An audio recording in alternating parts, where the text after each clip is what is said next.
Bonjour à toutes et à tous et bienvenue dans le programme Ludonote, les mondes du jeu vidéo. Durant notre précédent cours, on s'est intéressé à la méthodologie du Rational Game Design, notamment avec le Lean Game Development et le Data Driven Design.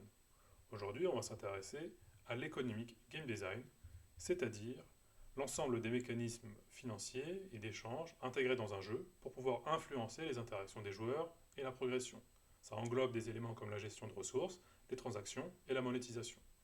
L'idée ici est de maximiser l'engagement des joueurs, offrir une expérience équilibrée et gratifiante, générer évidemment des revenus pour les développeurs. Quel rôle de l'économie dans le jeu vidéo? Tout d'abord, il y a une centralité dans l'expérience. Ça structure la progression du joueur, l'acquisition, l'échange, la consommation de ressources. Ça favorise la rejouabilité grâce à des boucles économiques engageantes. Et ça influence, évidemment, il y a une influence sur la monétisation. Les systèmes économiques soutiennent les modèles free-to-play et premium. On parlera aussi de microtransactions, de lootbox et de monnaie virtuelle.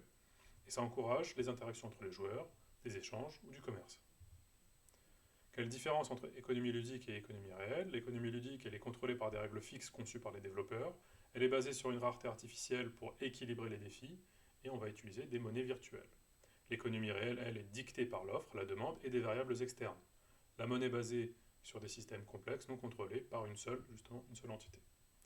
On peut avoir une intersection entre les deux avec un marché d'objets réels tel que le Steam Market ou le Counter-Strike Go Skin et des jeux intégrant des éléments de blockchain de type NFT. Il faut avoir une importance de l'équilibrage économique dans les jeux, sinon on peut avoir des risques d'une économie déséquilibrée avec une inflation ou une dévaluation des ressources virtuelles, une perte d'intérêt des joueurs si l'économie est trop frustrante ou trop facile, et les éléments équilibrés sont un accès aux ressources, donc attention au grinding par rapport aux achats, et la progression juste et gratifiante, et avoir une équité entre les joueurs qui payent et ceux qui sont en mode gratuit. Donc, l'idée étant d'éviter le pay to win. Les méthodes sont des simulations économiques, un ajustement basé sur des données post-lancement. Quelle différence entre économie ouverte et économie fermée? L'économie ouverte, les joueurs ici peuvent influencer directement l'économie. Il y a des échanges entre joueurs et il y a un marché libre, par exemple dans World of Warcraft. Les avantages ici sont évidemment le dynamisme du marché, et en termes de risque, il peut y avoir une exploitation par des joueurs avec un risque d'inflation. Dans une économie fermée, il y a un contrôle total des développeurs avec la distribution et la consommation. Par exemple, la boutique in-game dans Candy Crush. Les avantages ici sont évidemment le meilleur contrôle des développeurs et les risques, ça peut être moins immersif pour certains joueurs. Quelle différence entre les monnaies virtuelles? On parle de hard currencies et soft currencies. La hard currency, donc monnaie en dur et monnaie douce. Donc la hard ici, elle est acquise avec de l'argent réel. Donc on l'achète avec des euros, des dollars, etc. Elle est utilisée pour des objets premium et accélère la progression. Par exemple les gems dans Clash of Clans. Les soft currency, elle est gagnée en jouant, grâce à des missions ou des succès. Ça peut être les pièces d'or dans Hearthstone. On peut combiner les deux, parce que ça va nous donner une certaine flexibilité pour les joueurs et une augmentation des opportunités de monétisation. Quel est le rôle de l'économie dans l'orientation des joueurs? Tout d'abord, avoir une boucle économique engageante, donc une progression continue grâce à des récompenses économiques, un sentiment d'accomplissement, obtenir des ressources aux monnaies va motiver les joueurs, éviter les frustrations, donc un grind bien dosé encourage sans aliéner, pour avoir en tête des récompenses journalières dans les jeux mobiles. On en avait parlé dans un autre cours, des biais cognitifs, on va s'y intéresser de façon un peu plus précise par rapport au comportement économique. Pourquoi s'intéresser aux biais psychologiques? Les biais cognitifs influencent profondément la manière dont les joueurs prennent des décisions économiques dans un jeu. Comprendre ces biais, justement, permet de concevoir des systèmes économiques engageants tout en respectant les limites éthiques. L'objectif ici, c'est d'analyser comment les biais psychologiques influencent la monétisation et la rétention des joueurs, explorer des exemples concrets pour illustrer leur mise en œuvre, identifier les opportunités et limites dans l'utilisation de ces biais pour optimiser l'expérience économique. Il faudra évidemment penser en termes d'éthique et de responsabilité, donc intégrer ces mécanismes de manière responsable pour éviter évidemment de manipuler les joueurs de manière excessive, ou de manipuler tout court. D'abord, premier biais auquel on peut avoir en tête, c'est l'effet de rareté. C'est de créer artificiellement un sentiment d'urgence en limitant l'accès à certains éléments du jeu. Le mécanisme ici, c'est d'avoir des objets ou des événements disponibles pour une durée limitée, des skins exclusifs, des événements saisonniers. Quel impact sur les joueurs? Ça renforce l'envie d'obtenir rapidement ces éléments avant qu'ils ne disparaissent. Ça génère des pics de dépenses sur des courtes périodes. Dans Fortnite, il y a des skins exclusifs liés à des saisons spécifiques, et dans Pokémon Go, il y a des Pokémon légendaires disponibles uniquement lors d'événements. L'aversion à la perte. Les joueurs ici ont une préférence naturelle pour conserver leurs acquis plutôt que de risquer de les perdre. L'utilisation en jeu ici était d'éviter des pénalités, conserver des progrès avec des microtransactions, par exemple racheter une vie, et à faire des récompenses conditionnées à des actions spécifiques pour ne pas perdre une opportunité. Dans Candy Crush, justement, on peut acheter des vies pour ne pas perdre sa progression, et dans Dark Souls, on peut récupérer ses âmes après une mort ou risquer de les perdre. Les avantages pour les développeurs, c'est une augmentation des interactions économiques motivées par la peur et par la perte. Sur les prix ancrés, c'est l'utilisation de comparaison pour influencer la perception de la valeur d'un objet virtuel ou d'un service.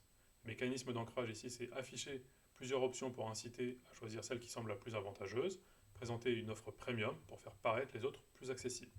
Par exemple, sur un pack de monnaie virtuelle, on peut faire un premier pack qui est égal à 5 euros, un deuxième pack de 100 pièces plus 20 de bonus qui fait 9 euros, et 500 pièces plus 100 de bonus qui fait 20 euros. Ça va être la meilleure option à rapport qualité-prix. C'est très utilisé évidemment dans les jeux de type Overwatch. On peut aussi utiliser les lootbox. C'est un concept lié au biais. Par les lootbox, il y a un effet de rareté, il y a une aversion à la perte parce que c'est une offre qui est à un moment donné, et un effet d'ancrage. Donc ça va créer une attente élevée et un achat récurrent. Créer un système de gratification variable, justement les lootbox exploitent les biais cognitifs en liant les récompenses à une chance aléatoire. On peut penser à FIFA Ultimate Team avec les achats de packs pour obtenir des joueurs rares, où chaque achat promet justement une opportunité d'obtenir un élément précieux. Alors attention, il y a évidemment une controverse, il y a des problèmes éthiques. Ces systèmes sont parfois associés à des pratiques proches du jeu d'argent. Ça peut créer aussi des formes d'addiction et ça nécessite justement une réglementation accrue. Créer des événements temporaires et une motivation, donc on a parlé des mécanismes de rareté, donc limiter dans le temps les événements ou les objets va créer une forte motivation pour participer. Les mécanismes associés, c'est une récompense supplémentaire pour ceux qui se connectent quotidiennement pendant un événement, une augmentation des dépenses des joueurs pour ne pas rater la fameuse aversion à la perte, pour ne pas rater une opportunité. Apex Legends évidemment l'utilise, ou Genshin Impact, avec des bannières spécifiques pour obtenir des personnages rares. Autre biais intéressant d'un point de vue économique, il y a l'effet d'endowment, on parle d'effet de propriété. Les joueurs accordent plus de valeur aux objets qu'ils possèdent déjà, ce qui incite à garder et améliorer leur possession. Il y a les biais de confirmation, les joueurs ici cherchent des informations qui soutiennent leurs décisions économiques précédentes, renforçant leur investissement dans un jeu. L'effet d'engagement, on parle aussi de sunk cost fallacy, donc plus un joueur investit du temps ou de l'argent, plus il sera motivé à continuer pour ne pas perdre ses efforts passés. Des biais de récompenses variables, les récompenses aléatoires comme dans les lootbox génèrent un sentiment d'excitation et encouragent la répétition des achats. L'effet d'immédiateté, ici, les joueurs préfèrent les récompenses instantanées aux avantages différés, favorisant l'achat d'accélérateurs ou d'objets immédiats. Et le biais de preuve sociale, c'est-à-dire montrer les achats ou succès d'autres joueurs, peut influencer les décisions économiques des joueurs avec des achats populaires. Quels sont les différents modèles économiques dans le jeu vidéo? Il y a une économie basée sur la progression. Ici, l'économie est liée aux avancées des joueurs dans le jeu. Il y a tout d'abord une accumulation de ressources pour débloquer des niveaux des compétences, une progression linéaire ou plusieurs branches. Diablo 3, justement, où il y a des ressources hors objet qui dépendent justement de l'avancement du joueur. Un système de loot et de RNG, donc de Random Number Generation. Ici, l'attribution aléatoire d'objets ou des récompenses. On va utiliser des algorithmes aléatoires pour générer des objets ou des récompenses. Il y a une excitation liée à l'imprévisibilité, un facteur de rareté qui augmente la valeur perçue des objets. On peut avoir en tête Borderlands ou Destiny 2. On peut avoir aussi une économie orientée sur la collecte et les ressources. Ici, les joueurs collectent des ressources pour construire, améliorer ou commercer. L'idée ici d'attendre et d'avoir des ajouts de couches stratégiques au gameplay, une importance sur la gestion des inventaires. On peut penser à Minecraft ou Stardew Valley. On peut avoir des modèles d'économie sociale et des échanges entre joueurs. Ici, les interactions entre joueurs influencent l'économie du jeu. Les caractéristiques sont des échanges ou des ventes d'objets entre joueurs, une création de communautés actives autour du commerce. On peut avoir en tête Animal Crossing ou Warframe. L'économie de marché libre dans les MMO. Ici, les joueurs influencent les prix des objets via un système d'offres et de demandes. Il y a un dynamisme économique, comme on l'a dit, et des opportunités pour les joueurs de spéculer sur les prix. On peut avoir un système économique asynchrone dans les jeux mobiles. Ici, les joueurs progressent même lorsqu'ils ne sont pas connectés. Donc, on peut avoir une génération passive des ressources, une incitation à revenir grâce à des notifications, par exemple utilisées dans Clash of Clans. Une monétisation peut être basée aussi sur le contenu cosmétique, avec des ventes d'éléments visuels sans impact sur le gameplay. C'est un aspect purement esthétique, une absence de déséquilibre compétitif aussi, donc ça c'est intéressant pour les joueurs. Par exemple des skins dans Fortnite ou dans League of Legends. On peut évidemment utiliser les microtransactions et les achats in-game, et ici les joueurs achètent des petites quantités de monnaie ou des objets avec de l'argent réel. Le système économique est modulable pour tout type de joueurs, et c'est fréquemment évidemment critiqué pour ses dérives, surtout si ça se transforme en pay to win. On peut voir aussi des modèles d'abonnement dans les jeux vidéo. Ici, les joueurs paient périodiquement pour accéder à un contenu, avec des offres régulières de nouvelles mises à jour de contenu et une fidélisation à long terme des joueurs. On peut avoir en tête évidemment les abonnements de type World of Warcraft ou le Xbox Game Pass. Il y a aussi les jeux de type gacha games et les économies basées sur les tirages. Ici, les systèmes où les joueurs dépensent pour obtenir des objets aléatoires via des tirages. Ça crée une forte dépendance au RNG, donc c'est totalement aléatoire, et ça encourage des dépenses impulsives, Genshin Impact ou Fate Grand Order. On peut aussi utiliser la publicité, donc un jeu qui est gratuit mais qui est basé sur la publicité. Les joueurs ici vont interagir avec des publicités pour obtenir des avantages, avec une monétisation indirecte, un visionnage volontaire pour éviter le sentiment d'intrusion, utilisé par exemple dans Angry Birds ou dans Candy Crush. Il y a les free-to-play et les stratégies économiques. Les jeux sont gratuits à télécharger mais offrent des achats optionnels.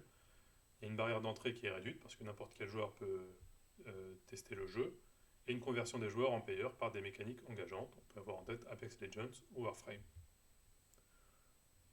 Il peut être intéressant d'avoir des modèles économiques hybrides, par exemple de free-to-play et premium combinés, un mélange entre achat initial et microtransactions, avec des recettes justement qui vont être diversifiées, et une possibilité de monétiser différents segments de joueurs. On peut avoir en tête Call of Duty Warzone par exemple. L'idée étant aussi d'adapter le modèle économique au genre du jeu. Chaque genre a des besoins économiques spécifiques. Par exemple, les FPS favorisent les microtransactions cosmétiques, tandis que les MMO privilégient les abonnements. On peut avoir en tête justement Overwatch, qui est différent par rapport au modèle économique de Final Fantasy XIV. KPI en Economic Game Design.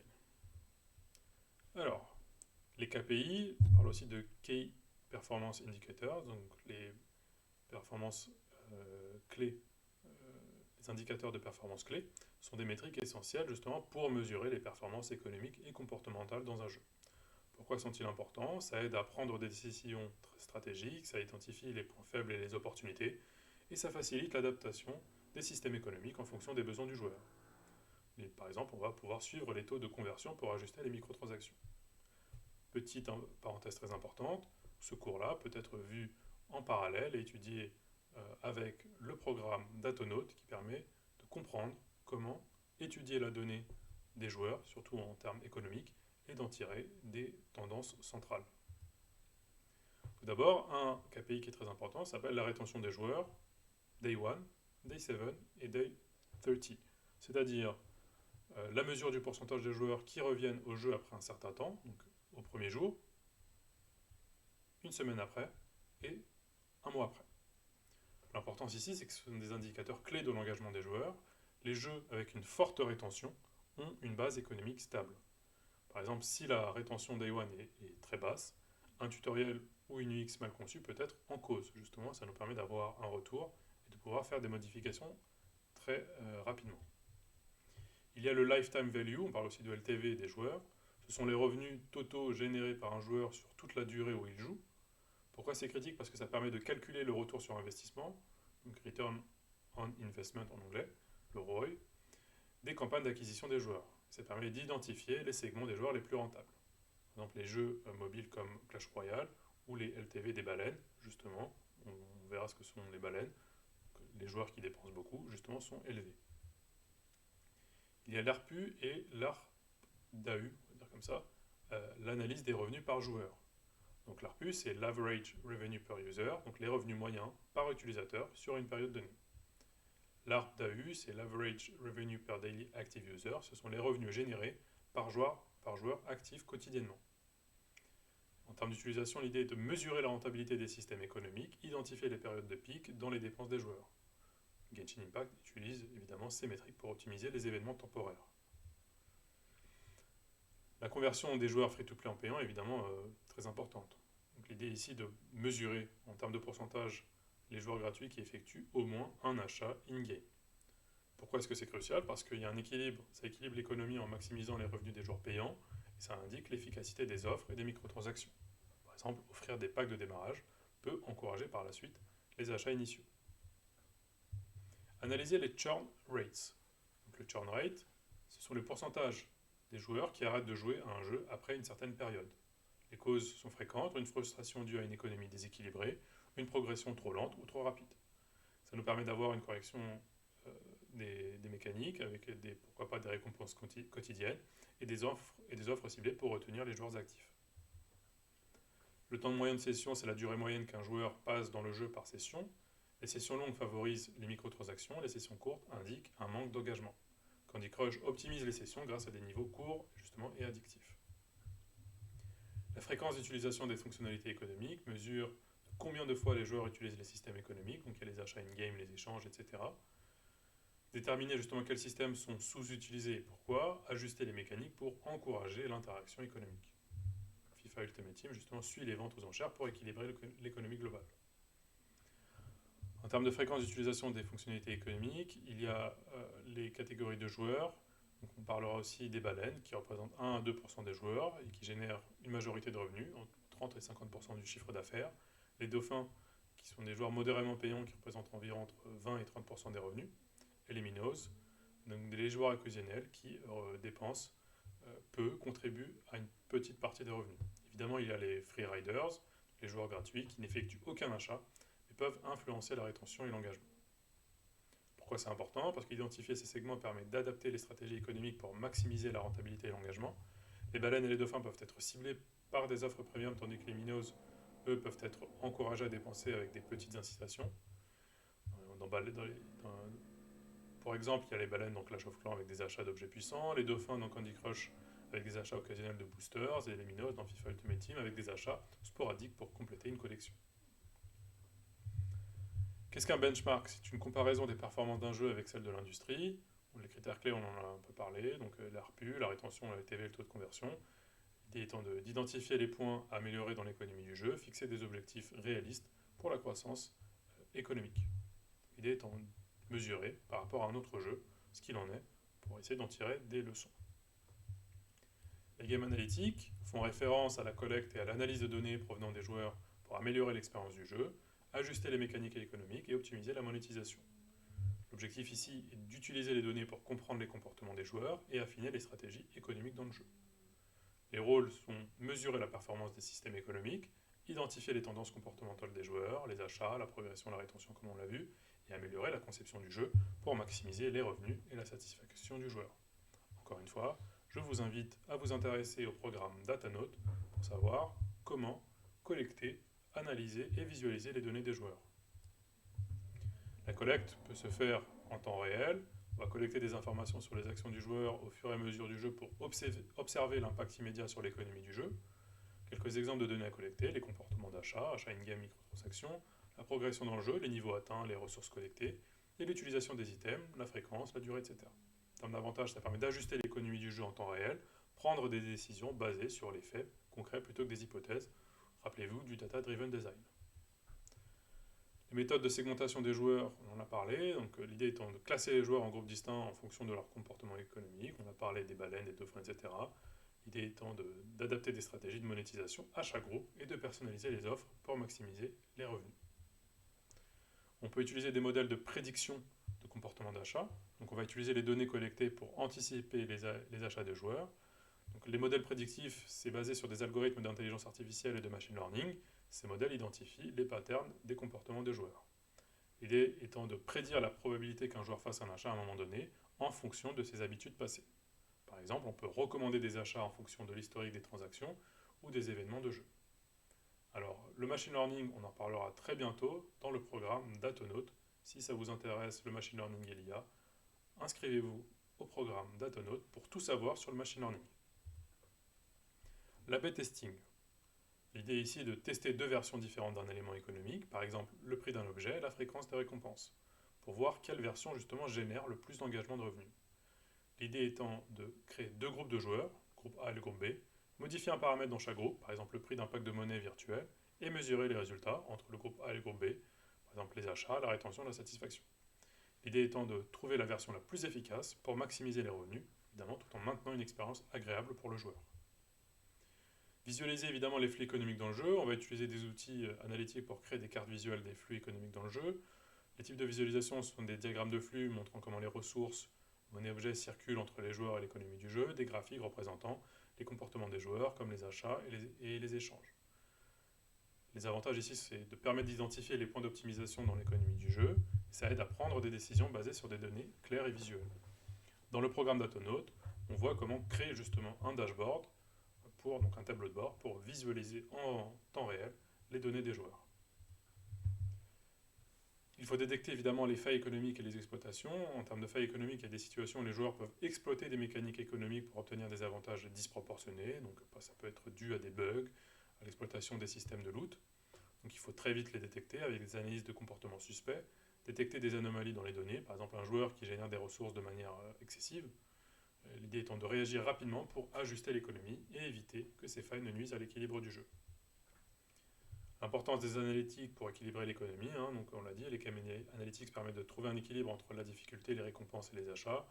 Les exemples dans l'analyse sont les taux de conversion des joueurs gratuits en payant, on l'a dit, impact des modifications des prix sur les ventes et la rétention. Évidemment, l'objectif étant d'ajuster les paramètres économiques en fonction des données pour maintenir l'équilibre du jeu et l'engagement des joueurs. Voilà, ce cours est terminé et je vous dis à tout de suite pour un nouveau cours.